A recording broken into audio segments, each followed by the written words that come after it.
keep your business ahead in a time of a pandemic, especially now that homegrown brands are gaining prominence through online? Let's answer this question by having a chat with Christopher Ong, plant manager of Baker's Fair. Hi, Chris. Hi, Valerie. How are you today? I'm good. I just want to share with you a quick story. I grew up in downtown Manila and my mom regularly bought Baker's Fair bread. Regularly, like every week I would eat it. Yeah. Really? So it's part of my childhood memory. So it's been in the business for a long time. Can you tell us when and how did Baker's Fair start? Well, Baker's Fair actually started way back before I was born in 1965. My grandfather started it with my uncle, and the first store was in Avenida. That's what they call Rizal Avenue back then, Avenida.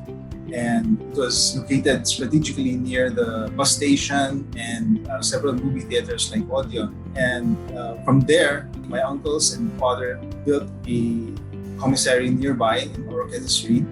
And from then on, we opened a few more branches like in Ongpin, Yapo, Miramol, and other areas as well. I noticed that a lot of your branches are in very key locations, high foot traffic. Yes, they are. Of course, strategically chosen for the masses, not just affordable, but value for money. Yes. And you are the third generation in the family. So how was it like adapting or entering the family business? Well, as a third generation, I had to learn pretty much from my father and my uncles. I had to listen to them a lot. I had to learn from not just from them, but also from the people that work at Baker's Fair.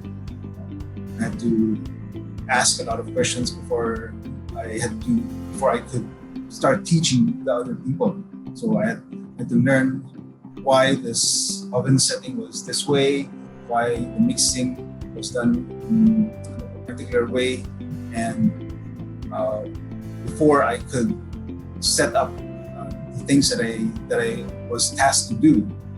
Because back then when I started, I was tasked to do the production line, wherein we would do batch mixing, wherein using one mixer at a time, separate mixers, and then we would go into continuous mixing now.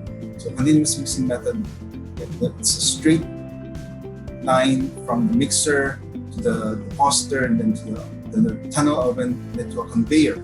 So it was quite a challenge back then to set it up, but we were able to do so to move forward in the baking industry. What leadership traits did you imbibe from your father? Leadership traits that I learned from my father was to be moderate as far as or temper my emotions. He was a type of person who would be soft-spoken in a way. He would develop relationships with people, not just go into business, then deal with this and that. So business is relationships, not just numbers and figures. So that's what I learned from my father, and that's what I try to do when I'm in business. And now that we are in the new world of course, COVID-19, how does your business survive and thrive? Well, our business has definitely been affected from this pandemic. More than 50% of our sales have been affected by this, and I don't think we can really say thrive in this period, but it's more of how we can survive the challenges that we have right now, how to get more customers to other markets to be able to access our products and services since they are not able to come out. So we are in the process of expanding our sales into the online world, as most people have already. And this is where, of course, Global Business is able to help in our step towards going online with their communications and broadband networks, and definitely, of course, the quality service that they provide for. How do you think the food industry can bounce back even slowly after this pandemic?